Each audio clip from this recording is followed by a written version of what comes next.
Next up, this is an issue that I've been very, very involved and interested in. It's something that I'm planning to spend a lot of time on the next year and a half, which is all of the data that we all love and know or wish we knew about how consumers make their journey through our messaging, through content, through video, through the world, physically, where they are, what they do.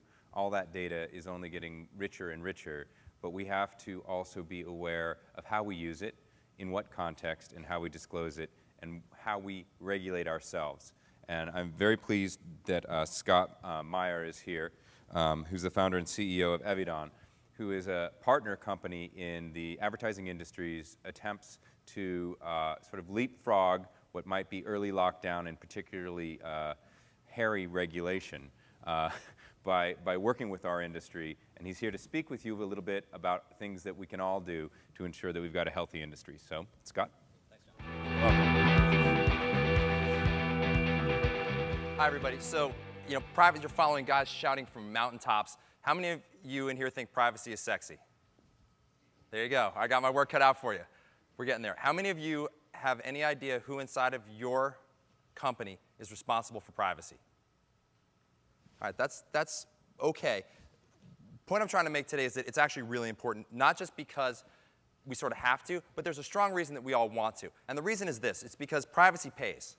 I don't know how many of you saw this, but it was a post in Media Post Online Media Daily from Mike Bloxham talking about the opportunity for companies that address the issue head-on with customers to differentiate themselves in a manner that reinforces a position of customer centricity and openness. Call it customer service, if you will. So what that means is, if you're in our space and collecting and using data to better target ads, it's something that we all need to know about.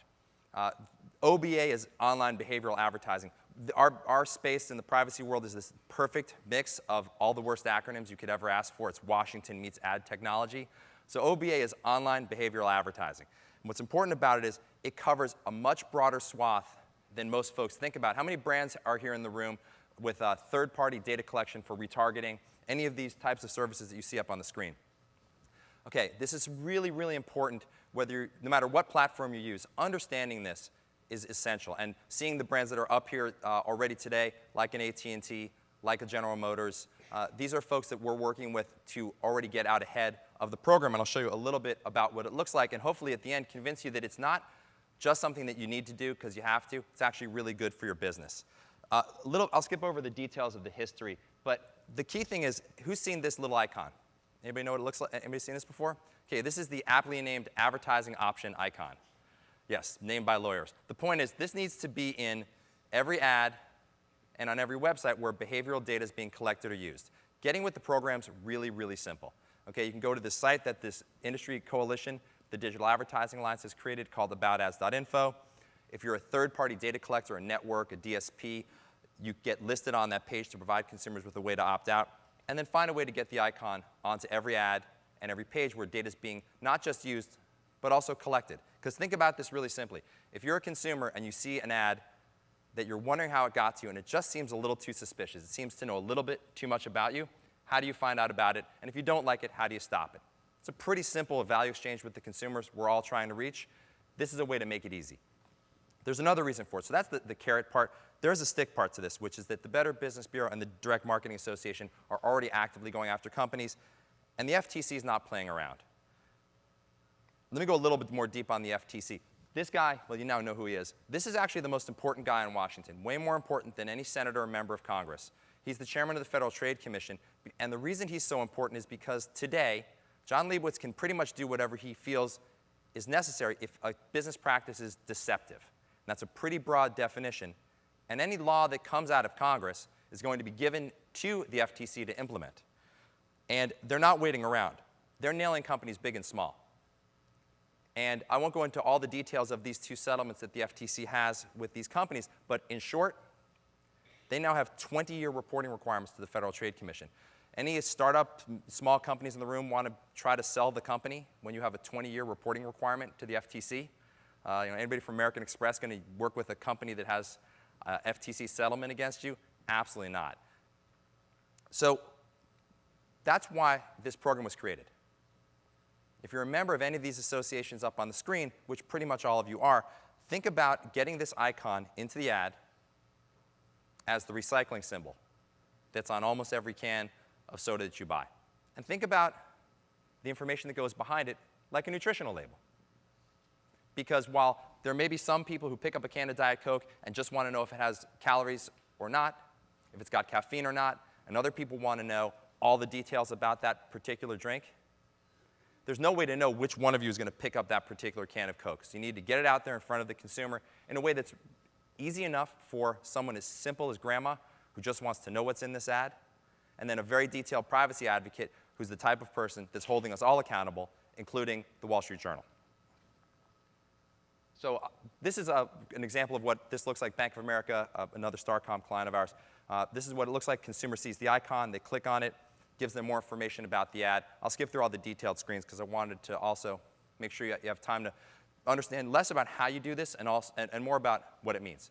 So consumer clicks on this, takes them to a page that they can actually find out more about this ad. This is the nutritional label. Tells them who the data targeters are, what kind of information is being collected, lets you opt out.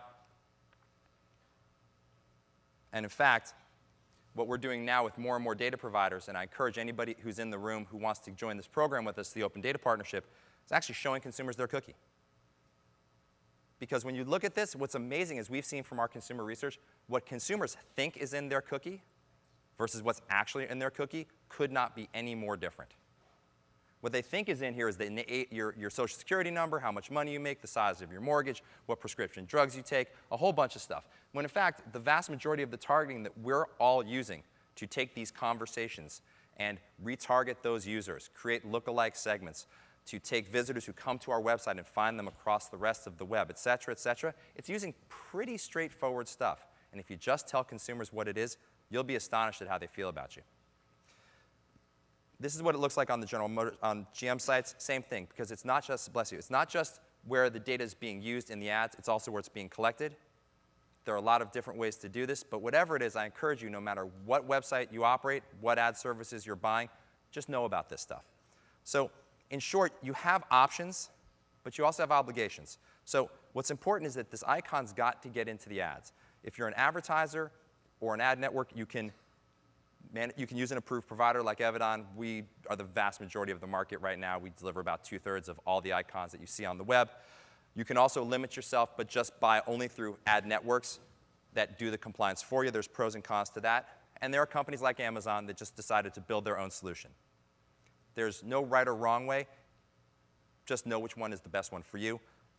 As important, if you are an advertiser's website, it has nothing to do with whether or not you serve ads on that site. This is not a publisher. I worked at the New York Times for many years. This is not a content publisher who sells ads. This is there third-party data collection happening on my site? And if there is, you've got obligations. And like I showed you on the GM example, just make it easy. And the reason for making it easy is actually because people do prefer transparent brands. And what we found, and we've been at this now for a year in production, more than 30 billion impressions. And what we're seeing is that consumers, they want to see all the companies that are involved in targeting them. They know this stuff. Trying to hide it from them is not going to help you because consumers know. So if you don't tell them, they're going to assume something bad is happening versus just telling them the truth and then showing them there's really nothing bad going on. 57% of consumers surveyed feel more confident about transparent brands. That number goes to 2/3 when the brand gives you the ability to opt out of being targeted. And consumers are 36% more likely to buy from those transparent brands. So this is about directly driving ROI. Hasn't been around long enough for us to tie the studies back. And of course, as you can imagine, being in the privacy space, we're not going to be dropping cookies on consumers to see if they convert in a better fashion than people that don't see the icon. But you get the point. And the other key thing for everybody in the room, I hope to understand, is that the opt-out rate's really low. This number, when you adjust for the frequency capping, it's about 1 in every 700,000 people. So you're not talking about having some giant implosion of your addressable market. And the opt-out rate, by the way, is not the right metric to determine success or failure of this program. The right metric is how many ads and how many websites give consumers who choose to the ability to control how they're targeted. But everybody in this room has nothing to fear. So with that, I've got a couple seconds left. And Thanks very much.